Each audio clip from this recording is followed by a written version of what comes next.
ಈಗಿನ ಕುರುಡು ರಾಜಕಾರಣದಲ್ಲಿ ಜಾತಿ ದ್ವೇಷಗಳ ಗೊಂದಲಗಳಲ್ಲಿ ಮುಳುಗಿ ಏಳ್ತಕ್ಕಂಥ ಸಮಾಜದಲ್ಲಿ ಹಸಿರನ್ನು ಉಳಿಸುವುದೇ ಒಂದು ದೊಡ್ಡ ಕಷ್ಟದ ಕೆಲಸವಾಗಿದೆ.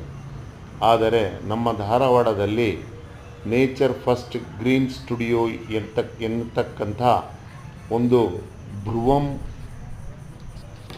ಗಾರ್ಡನ್ ರೆಸ್ಟೋರೆಂಟನ್ನು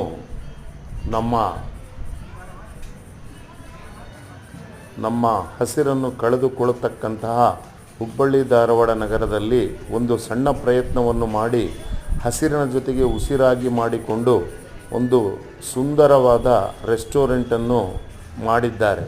ಇದನ್ನು ನೀವು ಅನುಭವಿಸಿ ನೋಡಿದರೆ ಆಹಾ, ಸ್ವರ್ಗವೂ ಇದೇ ರೀತಿ ಇರಬಹುದೇ ಎಂದು ಕನಸು ಕಂಡು ನಿಮ್ಮ ಜೀವನವನ್ನು ಸುಖಕರವಾಗಿ ಕಳೆಯಬಹುದು.